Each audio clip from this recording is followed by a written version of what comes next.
Hey everyone, how's it going? Welcome back to Let's Play Kingsfield for the Ancient City. We've only got a couple of things left to do on the bottom floor of the central tower, and then we're going to be doing a little bit of warping around. First things first, we have to go and solve a puzzle so that we can get the Ring of Wisdom so that we will appear kingly. And that's another thing that should sound a little bit familiar, a ring that acts as the mark of a king, allowing you to access the endgame. So we've been here before. This is where we got the ancient key. Zastari isn't here because I didn't talk to him earlier, but I'm pretty sure I'm okay without him. I forgot a few things, like the dragon flowers not only restore mana and status, but health as well. Plus I have tons of herbal liquids and forest fruits, and status ailments won't be as big of a problem going forward, so not too worried about that. Not too worried about having to hit up a merchant. And in this chamber, or rather from this chamber, there are a lot of things that we absolutely don't need to do because we're more or less stocked up for the endgame. So even though Zastari isn't down here because we never sent him here, all of these chests, or rather a lot of them, have already been looted. Some of them are trapped, some of them have like 10,000 gold a pop, which isn't too bad. But since we don't need gold, we're gonna ignore most of them.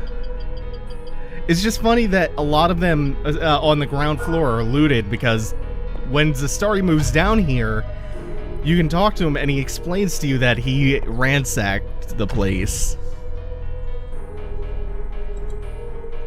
So we're getting Widow's Needles, Power Seeds.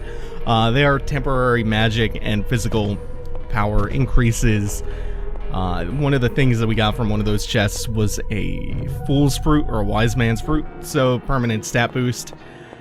The chests on the upper balcony are worth sifting through, but all of the ones on the ground floor are either looted, trapped, or they just have gold. So here's the puzzle that we need to do. There's a plaque in a different room, I can't remember exactly where, that explains the idea behind the puzzle. Basically, we have to hit these stone tablets in a particular order, and all of the tablets correspond to an element. This one being earth, so we hit this first. The order that we need to hit them is earth, fire, water, wind. This is water. And if you hit them in the wrong order, I think they drop you in a poison pool. Fire. Wait, did I say that in the wrong order a second ago? Earth, water, fire, wind. Yeah. I think I mixed fire and water up. So that gives us the King's Ring. Or the Ring of Wisdom, rather. Not the King's Ring. That's from a different game. The Ring of Wisdom, I think on top of opening up a couple of doors for us, increases our spell power. That's the main thing that we wanted to come into the side passage for. There are a couple of other things that, since I'm down here, I might as well get.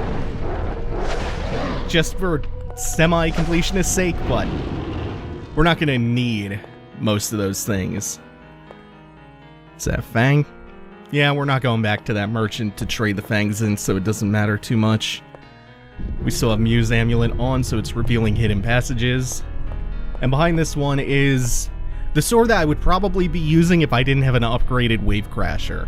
That multi-sword, while looking stupid as all hell, is one of the better swords in the game. I don't think it's quite as good as the upgraded Wave Crasher, but it's a pretty good late game weapon. This room kind of sucks. We open this up, get a Dragon Crystal real quick, and then sidestep strafe. Because as soon as you open the chest, the top part of the wall tries to push you into a poison pit. And it does the same thing with all three of these. The middle one has an empty crystal vial, which I kind of want, but it might be a pain in the ass to get. And the two outer chests both have dragon flowers. Oh, son of a bitch. They're really tricky to get. Come on. Yeah, I at least got it that time. I don't know how that bodes for getting the middle one. The middle one's the hardest one to get. And that's the one that happens to have the vial. So do I want it that bad? I don't know if I do. I don't want it that bad.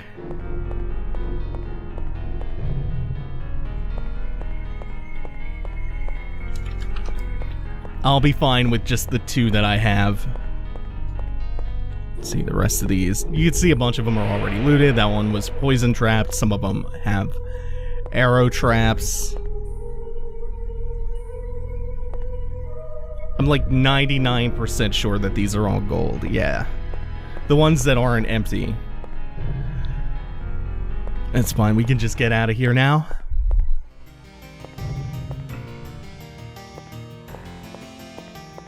Oh, for a second I got disoriented. I didn't know what that hidden wall was all about. Because I'm coming through the room from the other side. That's the one that turns off the spear traps. Alright, so now... I think before I solve the water puzzle on the very bottom floor, the flooded one, I think I'm gonna go back to the forest. Because there's something else I can take care of, which will probably help me out a whole lot more. I'm gonna go back to the castle.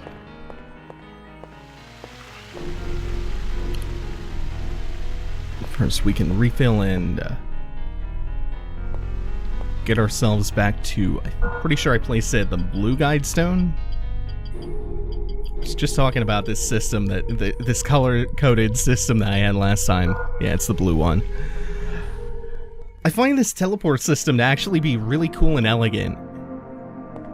It's a good compromise for fast travel without forcing this, the big world-connecting shortcuts into obsolescence, like the bonfire teleports kind of do. You can have teleporters all over the place, but you have to choose pretty carefully about which ones that you actually activate, and it comes down to decision-making and personal preference. And then you have to rely on shortcuts the whole rest of the way. And the ancient city is, in a really big way, kind of laid out like Dark Souls is. Dark Souls 1, that is. This kind of big spiraling tower. It's a very vertical map.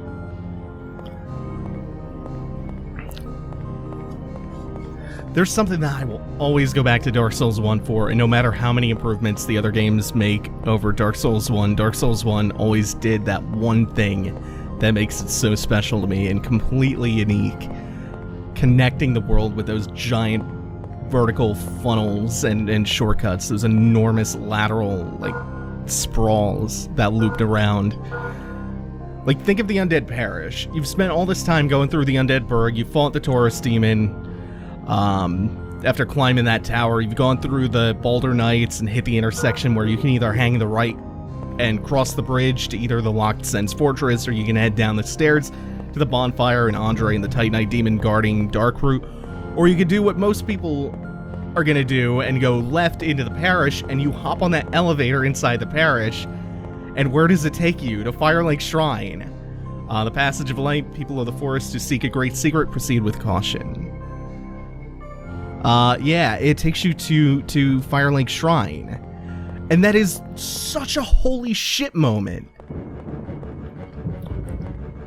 Then there's linking Blighttown and the Valley of Drakes and Firelink Shrine, all of that stuff together. It's so special to me.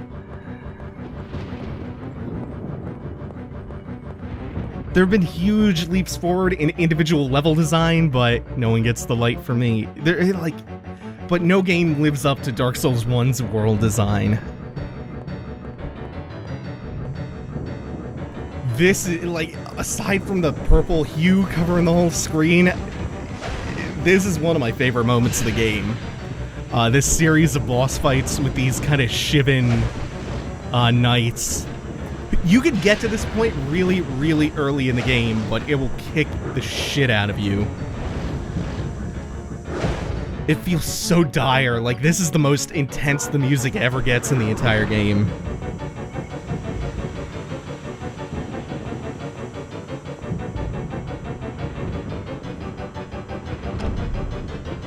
And that is the Ancient Helm. I think we could have picked up a couple of pieces of the Ancient set up to this point.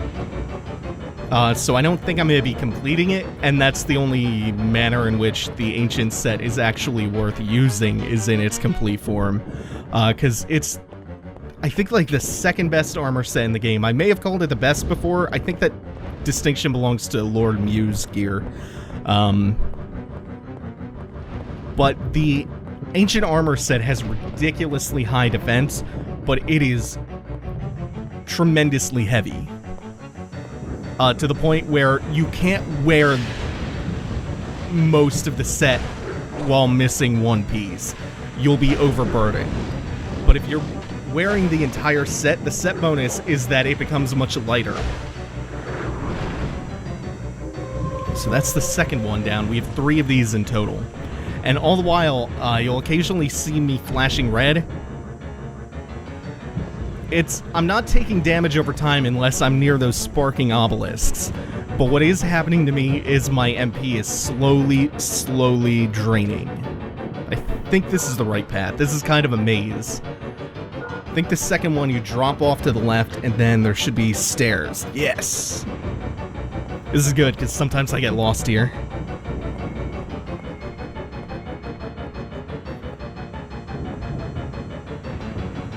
And then the third one is right behind the store. Kind of reminds me of the sentries in Drangley Castle. I like them because they're just nice, straight-up fights.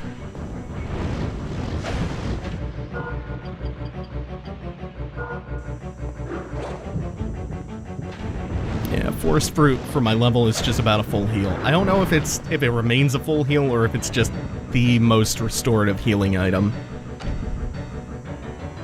A third piece of ancient gear. Fortunately, 3 is not enough to complete the set. I think we did get another piece at some point. I think we got the ancient shield last episode. But that does it for these 3 boss fights. And unfortunately, that's about to do it for the music.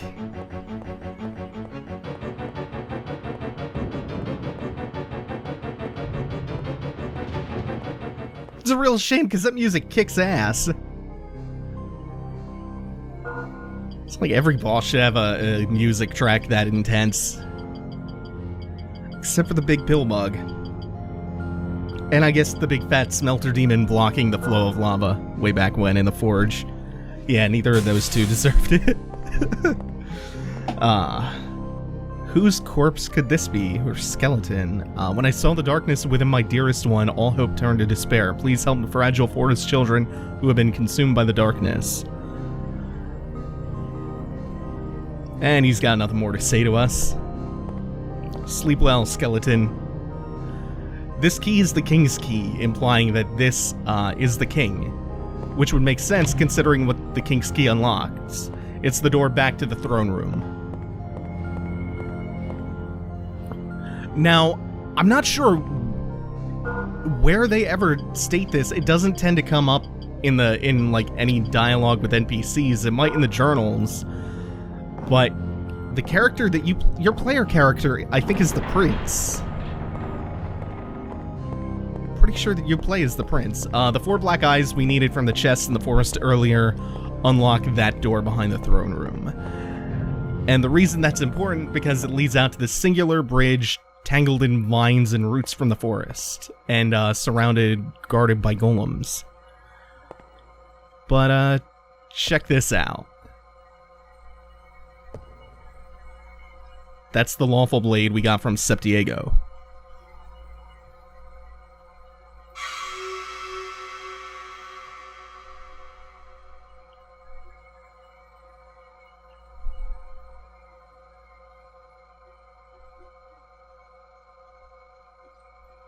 We got the moonlight sword!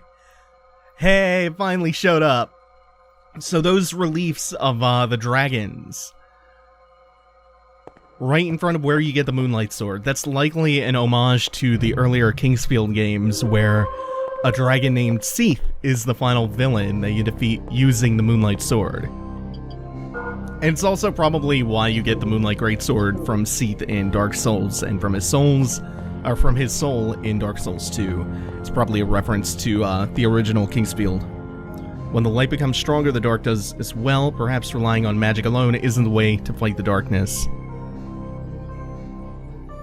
We seek the light that dispels and the blade that can slay. Seek the blade of the forest.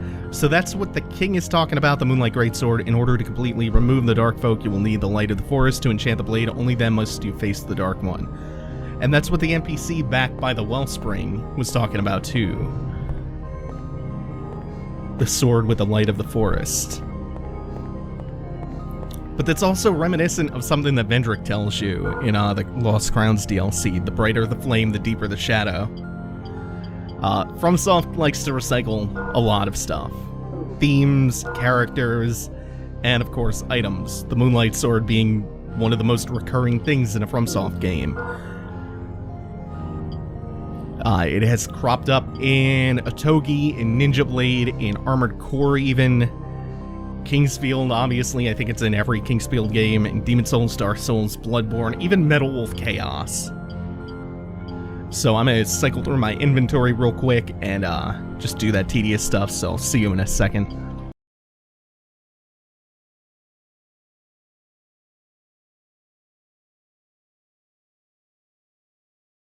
So one of the things I did with my inventory is I equipped the Ring of Wisdom, because we need that to do one final thing in the throne room.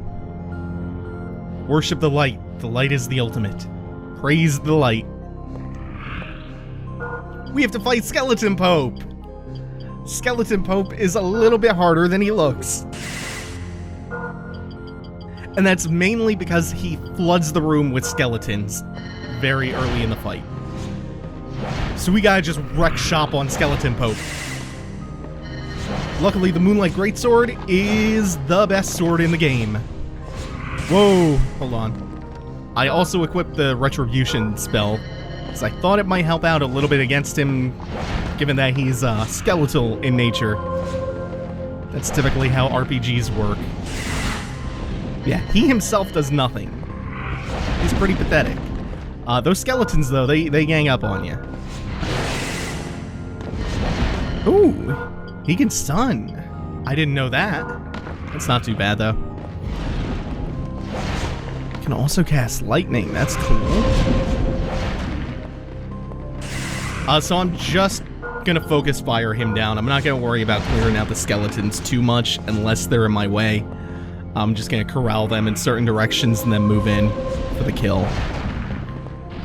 Because he doesn't have that much health. There he goes. And the skeletons will all die when he does. And I believe that light crystal that he has dropped gives us the spell that he was casting, the Thunderbolt. So yeah, anyway, we get a crown from the chest. That's really cool. The Moonlight Greatsword is straight up the best sword in the game. Even though my Wave Crasher has been upgraded a bit, it's still better than the Wave Crasher. It's one-handed, so unlike the Wave Crasher, which is two-handed, I can use a shield with it. Its stats are better. And one of my favorite things about the Moonlight Sword in this is that it has infinite durability. No need to ever worry about durability again, at least as far as the weapon goes. Gotta love it. Moonlight Greatsword's the best sword in the game. But there's another reason that we actually went to get it. And it's not because that the game tells you that the sword makes you appear kingly, because that's a huge lie. It doesn't. You need the Ring of Wisdom to appear kingly. But the reason that we get the Moonlight Greatsword, aside from it being a really good weapon, because I honestly could have stood to go through the endgame with just the Wave Crasher, I wouldn't have minded that much. The Moonlight Greatsword is necessary for the proper ending. If you beat the game without the Moonlight Greatsword, you just get a little bit of text and then credits, and it's really flaccid and anticlimactic. Which, that's not a ride I'm down to take, given how much I really don't like the endgame of this ancient city. The endgame is not good.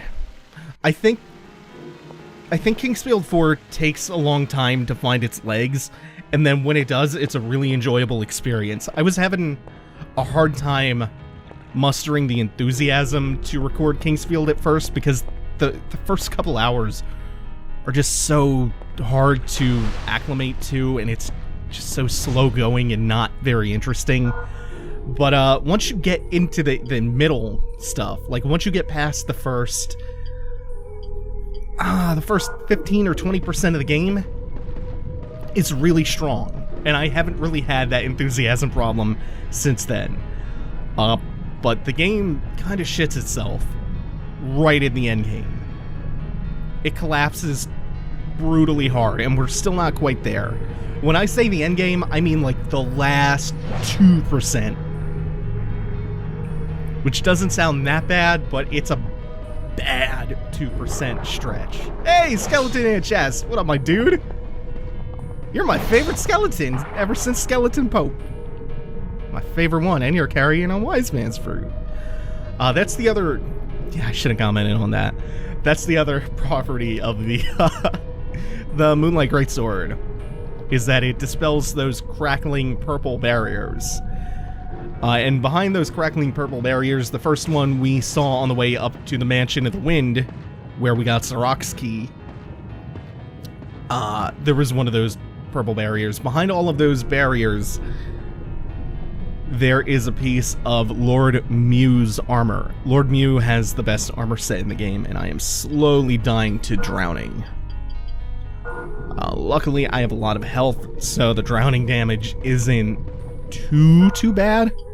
It's gonna take a couple herbal liquids to get out of here, though.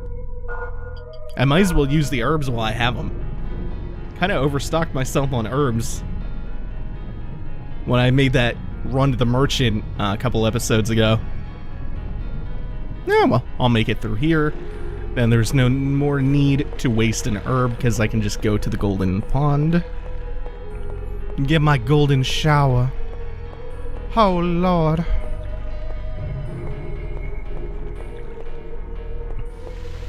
Yeah, pouring out of the fish statue. You will know when we hit the end game. I have a very, very specific definition of what this game's endgame is.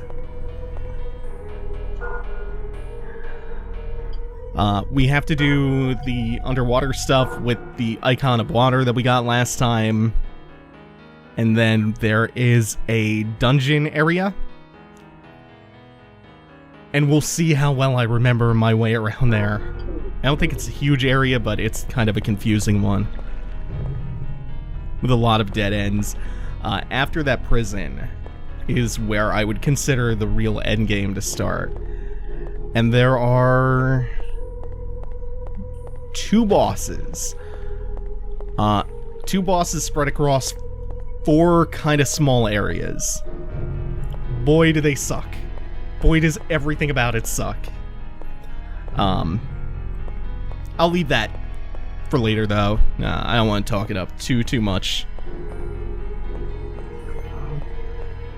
And oversell it. I'll let it speak for itself. Is there any point to this room? I still have my necklace on, right? No, wait, do I? Hold on. Because I think I have my water talisman on instead of the Muse necklace. Yeah. So there's probably something hidden? Green? Any of these walls green? Absolutely not. Wow, what the fuck is the point of this room? Is there something in here for if I backtrack later? I don't remember. I know it can't be that important because I already have everything that I absolutely need. Yeah, I don't know. I don't know if that had a purpose or not. Oh, I think that might be the ancient chess piece. So I think we have most of the ancient set now. There's 1 or 2 pieces of it that I know I'm missing. But here's the big reason why we needed to place the icon of water, and we just place it right up here. I don't know, it feels like maybe they ran out of ideas, or budget, or time, or D, all of the above. But it's just like you run down a spiral staircase, cross a really small corrosive pond, and place the icon of water, and everything is all good. Everything's cool from then on.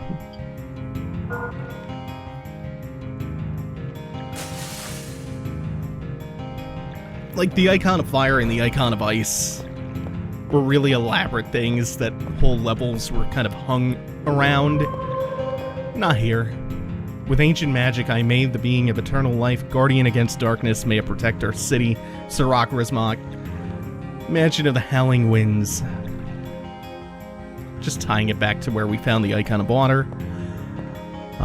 We could place a guide stone in here, but there's no reason to, as far as I remember. Oh, I still have this spell on. Let me go back to my level 3 fireball. I think the fireball is a little bit easier to aim because it travels in a straight arc instead of kind of being hit scanned to a spot on screen.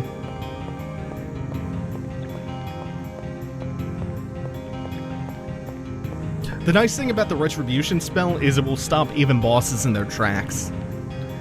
Some of the bosses can kind of poise through or power through the fireball hit stun. And not only will they take less damage because they're not locked in place to take all the ticks from the fireball, they can just put more pressure on you. I want to say that's the healing necklace, which, since there aren't really many secret passages left, might be a good idea for the end game. I think there's 1 or 2 more hidden walls, or false walls. Is there anything back here?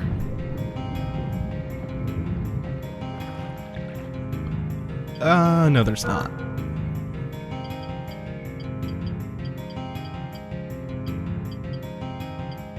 Yeah, healing amulet. Heals bodily injuries gradually. Pretty sure that's just a very minor amount of health regeneration over time, but I'll take it. You never know, it could be the difference between life or death.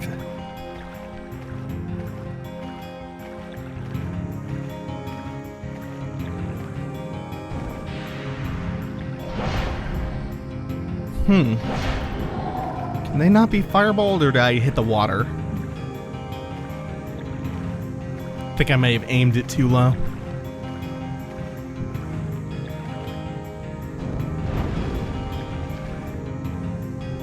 Yeah, no, they could totally be affected by that. I think I just aimed it too low before. Yep. So if the fire collides with the water's surface, it just fizzles out. Steams out. Since I don't actually want to fight this thing in the water, we're just going to kill him with spells. Oh, and he doesn't even have that much health. Drops a water crystal for us, though. Which I guess by this point in the game isn't that consequential because I'm not going for the secret item that you get for getting all of the spells. If you remember, there was a room in the middle or the top floor of the central tower. And it would light up for every spell that you got. If you got all of them, or if you get all of them, that wall will recede to reveal a hidden item.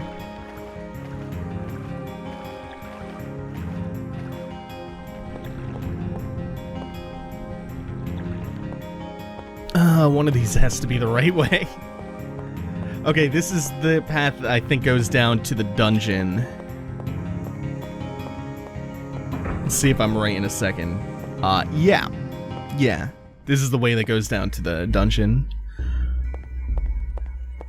Let's clean up the last little bit of this area before we proceed down there. The dungeon's not huge or anything, but still better to take care of everything here before we go all the way down.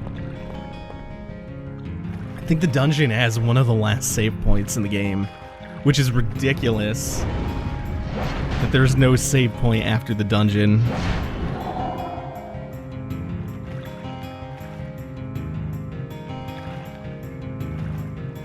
Oh, I'm remembering the, oh yeah, another key. I think that's the prison key. I'm remembering the place where we could place the guide stone earlier, right behind the icon of water. What's interesting about that is there is one final set of wands and guide stones. There is a purple set. So we have the red, green, and blue ones that we got in the mausoleum.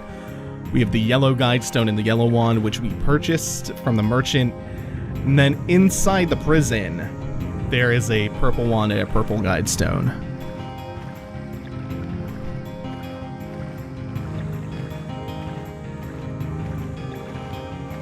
I think that might be it.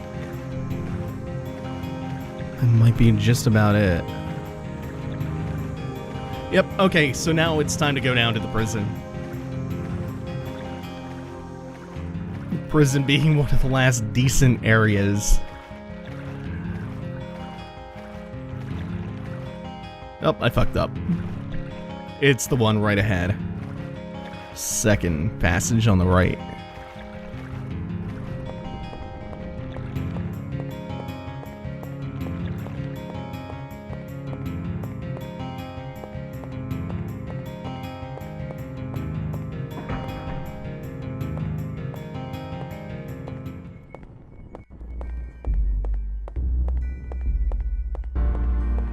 Really like that tonal shift.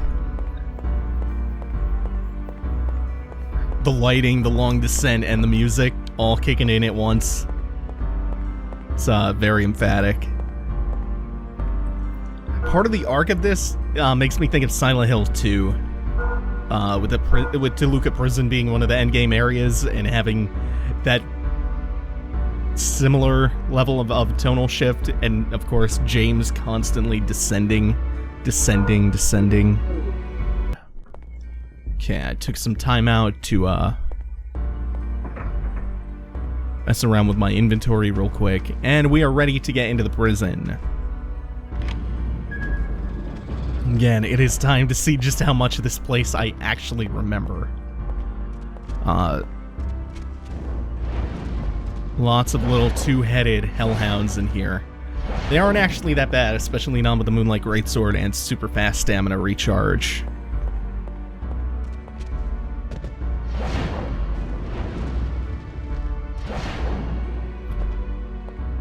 Generally need only a half strength hit for the second hit.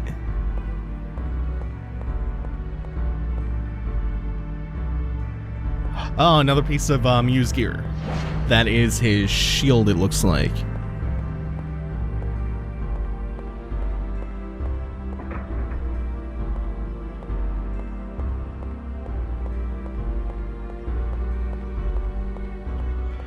I think this corridor on the bottom floor just loops all the way around until you can take some stairs back up into the middle floor.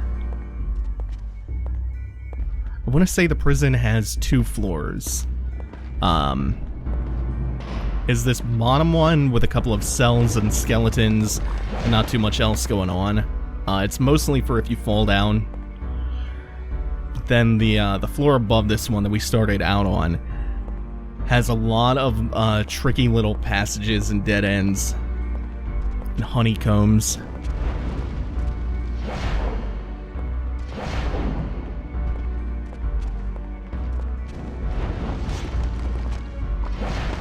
And if I'm not mistaken, there's something inside here. Like, there's a reason all of these skeletons and the hellhounds are around guarding something. Oh, there must be one behind me. Where is it? Where is it? Where is it? Oh, they move so fast and I turn so slow. It's a good thing that they are not very damaging, and their primary method of damaging you is casting a really slow projectile at you. Granted, it's 2 at a time and they come at different angles, so they're not too bad. The skeletons can output more damage. Oh, that is a cursed shield. We've gotten a couple of cursed items so far. We got a cursed mask, I think, in the minecart level, and a cursed shield there. Cursed items are generally really good in the stat department, but they afflict you with some kind of status ailment that's permanent until you remove the item. One of the cursed items blinds you permanently, so fuck that. No thank you.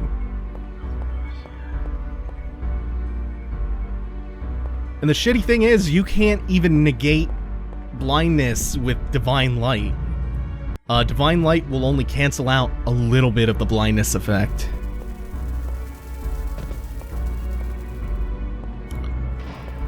Is there anything else in this room? I kind of remember there being something else in the bug room. Maybe not. I have to keep my eye out for a breakable wall somewhere, because that's where the purple guide stone is. I'm pretty sure it's on this floor. In fact, it might be right here. No. I think there's a visual cue for where it is. Holy shit, nimble little skeleton. With a greatsword. Yeah. Oh, he dropped a forest fruit. That's kind of nice. I'm definitely gonna need those. There was some kind of visual cue on the wall. That's it. That's the one. You can see it's kind of discolored.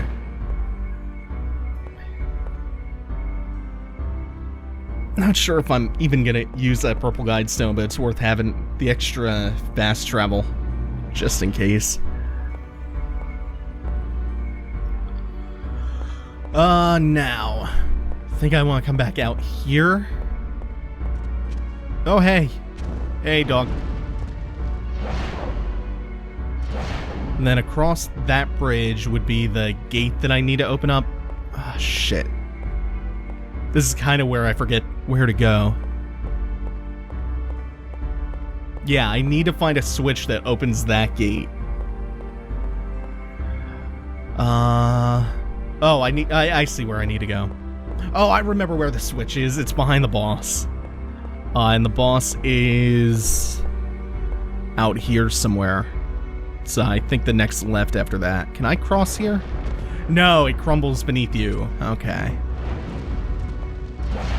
Yeah, there are a couple of dilapidated sections of floor and bridge that just lead you back out to the bottom floor.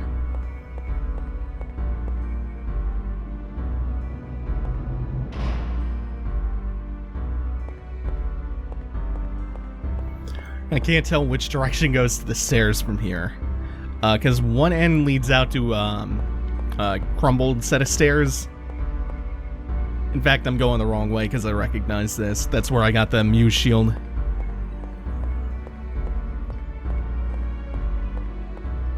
So it is this way. Okay, so that's a good mental note to make, is that the bridge collapses. So I want to go out there, go straight instead of taking the bridge, and then hang a left. And I think that takes you to the boss.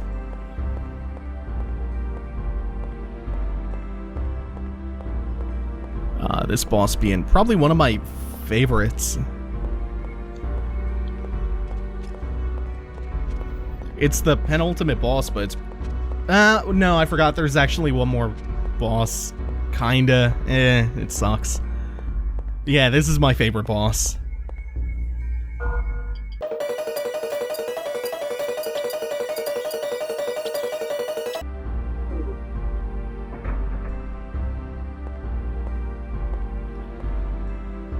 Forest Warriors banquet after a long silence. So this is just a straight-up duel. There's a lot of him trying to rush you down and a lot of backpedaling and trying to take advantage of small little gaps. He's also very mobile. But one of the most challenging things about this boss, the thing that makes him unique and memorable, is... Holy shit, I forgot how much damage he does. His room, his arena. It's cramped and it's filled with all of these columns. So as you're trying to backpedal away from him while he's chasing you down, you really have to have a good presence of mind about the environment. Because he will destroy you. God, he's so fucking cool. Ah! Being too tentative. There we go. Like, I have to get in there a little bit more. Oh, I have no MP. Let's see. Dragon flower or healing water, actually. That'll work. And this is why I was talking about, with some bosses being able to poise through the hit stun of the fireball. He's not taking the full 3 ticks. He's moving out of it and only taking 1 or 2 sometimes. Shit. Might be better served saving my MP for Earth Heal. Which is still only at level 2 somehow.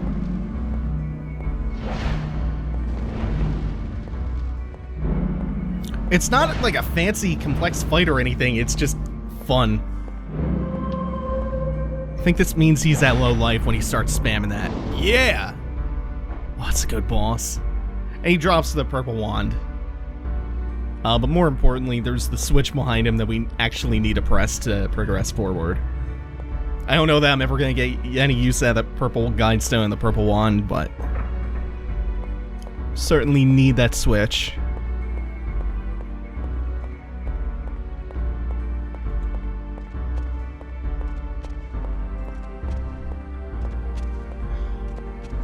Okay, there's no reason to go over there. In fact, I think that's where the bridge collapsed a little bit ago.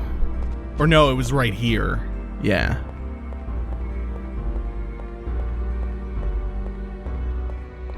But we are done with the prison, and we are entering the space I would refer to as the end game.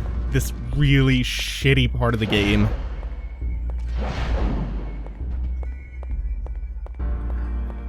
Ugh. I'm mentally prepared for it.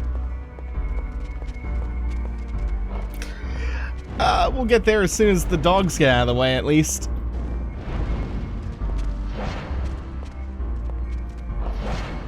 You know what?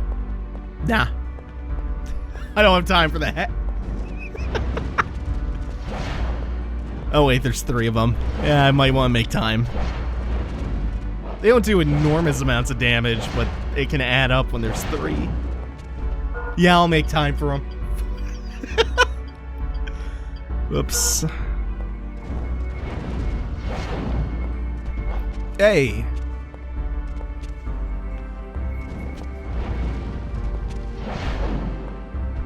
Kind of like these dog enemies. They're fast, but they're not too fast. They don't fly. If you want my opinion on what is a terrible Kingsfield enemy, anything with wings, anything that flies. Goddamn, this combat engine was not designed for flying enemies.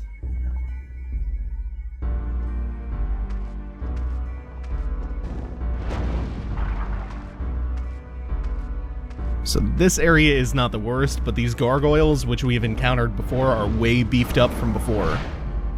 Luckily, my armor is pretty light, so my magic stamina refills very quickly, and I can trap them in hit stun between the sword strikes and the fireballs. They remind me of those, the imp boss from the beginning of House of the Dead 2. The one flying around the beheaded armor. Even the noise they make is kind of similar. Yeah, you can't get me up here.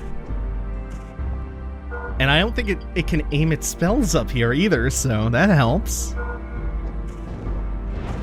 Oh. Apparently I suck at aiming my spells down there. Okay. Now we go. Now we go in. Now we go ham. Ooh. He went hammer. Ah! No, that's bad. That thing can actually just about kill me. That's a scary spell.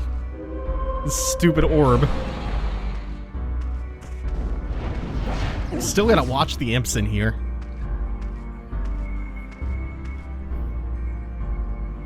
The main reason that I dealt with him instead of just running straight through is because I actually have to make a stop before I exit this area. I have to run across this gap. This is a giant skeleton of a dragon, it appears, though you run up like a ramp. And you get Lord Mew's chest piece up here.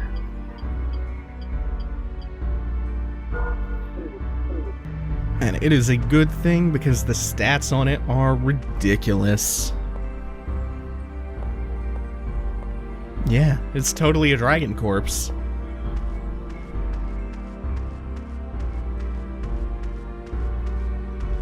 Oh, fuck them for putting all of these tablets in a position where you actually have to turn around. Praise the darkness. The darkness is the truth. Praise the moon? Oh, they all say the same thing. Let's just check one more and confirm. Yeah, they all say the same thing. Okay, that's not as bad as I thought. Light shines upon all. Keep the light away.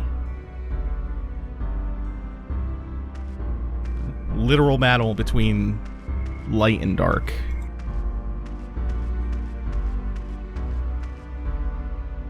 Okay, nobody may pass here until the Dark One awakens. Yeah, we're all waiting for the Dark One to awaken. Fuck this part. This part, is really tedious. I can't see anything. I don't think I've been blinded, no. Even though I'm being shot at with arrows tinged with dark, I'm not actually blinded yet. It's just this dark in this room. So, there's a boss in the middle of this valley, flanked by 6 archers, 3 on each side. And they do a whole lot of damage. And the boss kind of does a lot of damage when it's added on top of all these stupid archers. And they take forever to kill, and this part kind of just sucks.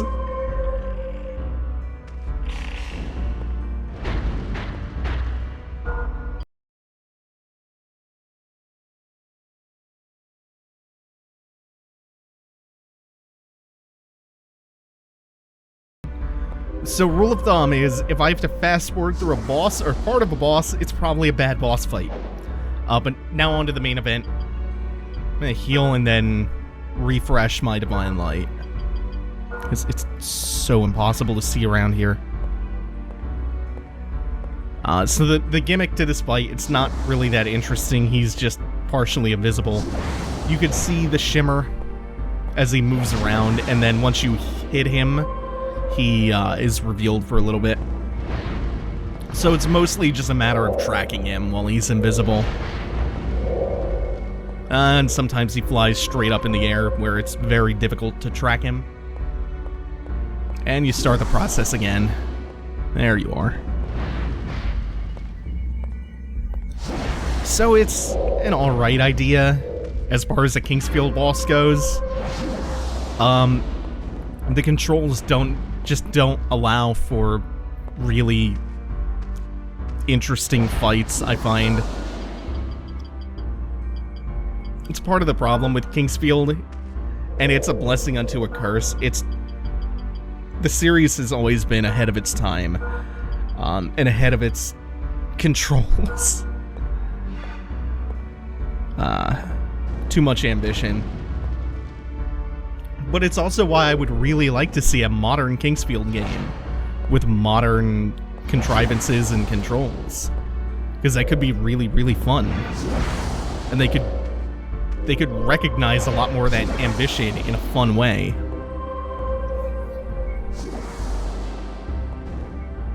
Come on. It's got too much health for the fact that the archers take so long to deal with. To deal with. And that's all, folks. Alright, so the door that opens up after killing that boss is metal as hell. It looks like some H.R. Geiger art. This is the altar upon which we place the idol of sorrow that we've been carrying with us from the beginning. This is what we've been waiting to do.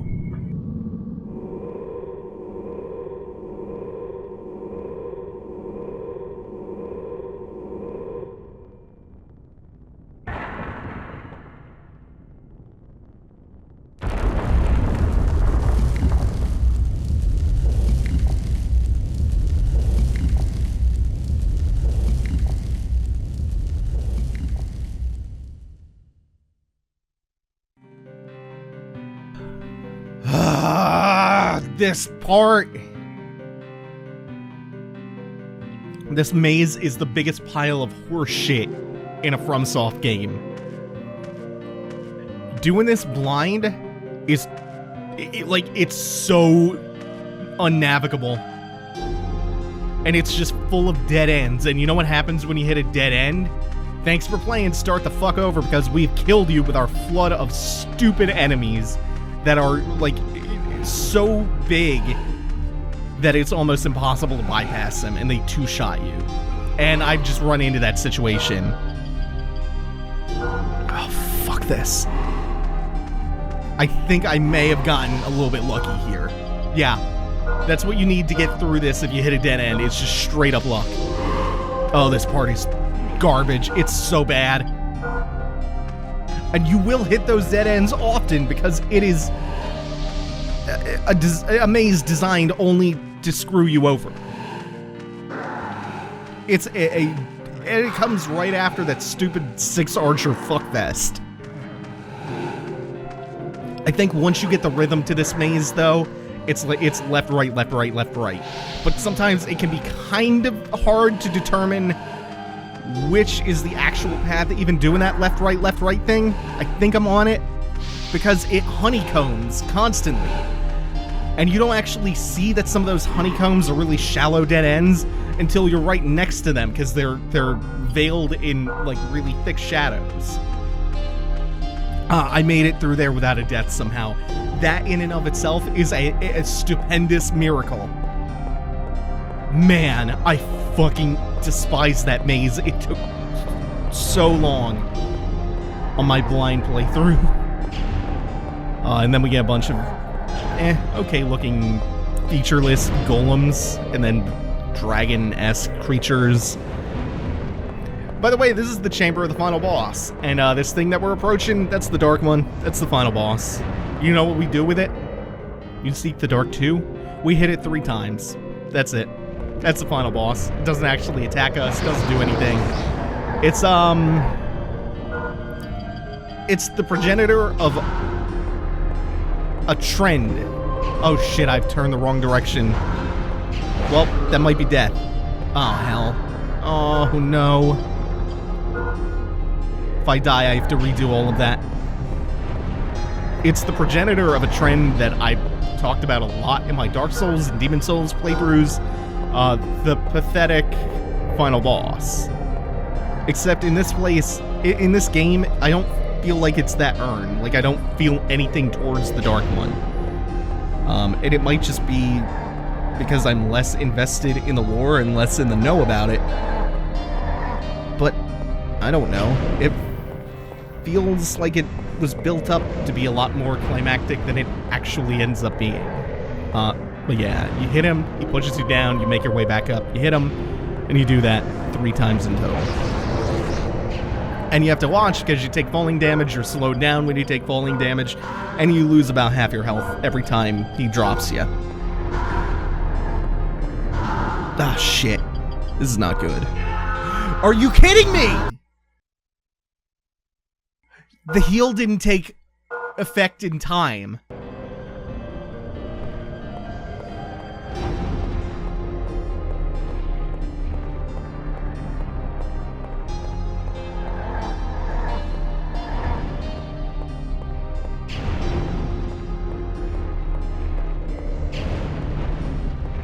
What? That was one shot! Come on! That was one shot!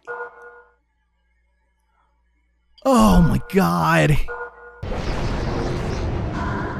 Fuck off. Okay. That's one really scary thing dealt with. This is my 3rd time here, but I've taken no less than like 9 deaths getting back here going through that fucking stupid maze.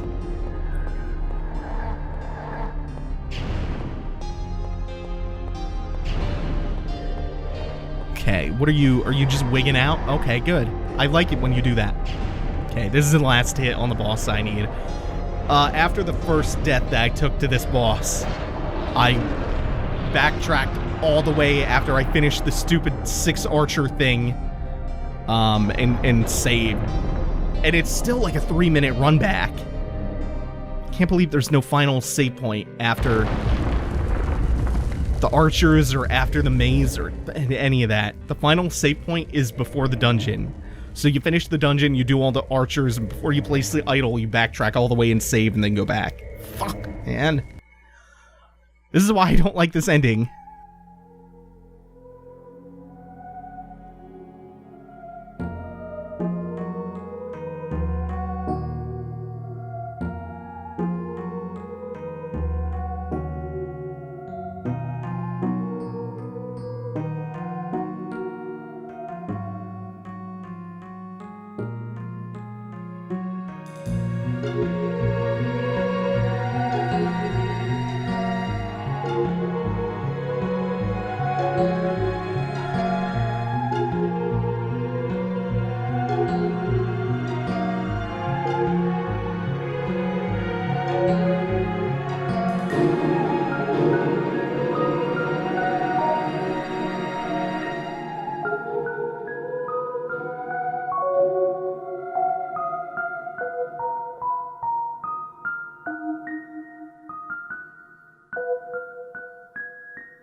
Like, I get the Moonlight Sword's importance to the series overall, but really, the Moonlight Sword didn't actually do all that much.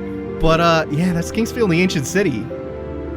One of the few times in a dark fantasy FromSoft game that you just get this unambiguously bright and happy ending. No two ways about it. You get, like, a slightly alternate thing if you do this without the Moonlight Sword, in that you just get a shitty text blurb, and it really makes all of the effort of getting through that endgame section feel null and void.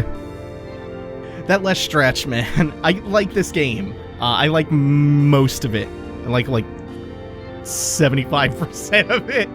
But it's like Cinderella's carriage. It's a lovely carriage. It occasionally sputters, but then the clock strikes midnight, and oops, the spell wears off, and the carriage just turns into a flaming dumpster. But with Kingsfield the Ancient City out of the way, we're going to be moving on to uploading Devil May Cry 3 full-time now in its slot. So, before I go, I just want to remind everyone, follow me on Twitter, twitter.com/thescribed if you want to be notified of things coming up on the channel and things like when I go live on Twitch. And if you just want to keep up with my adventures with Sunburn in Orlando, for instance. Also, be sure to like, comment, subscribe, all that good stuff. Thanks for watching, everyone. Take it easy. Have a good one.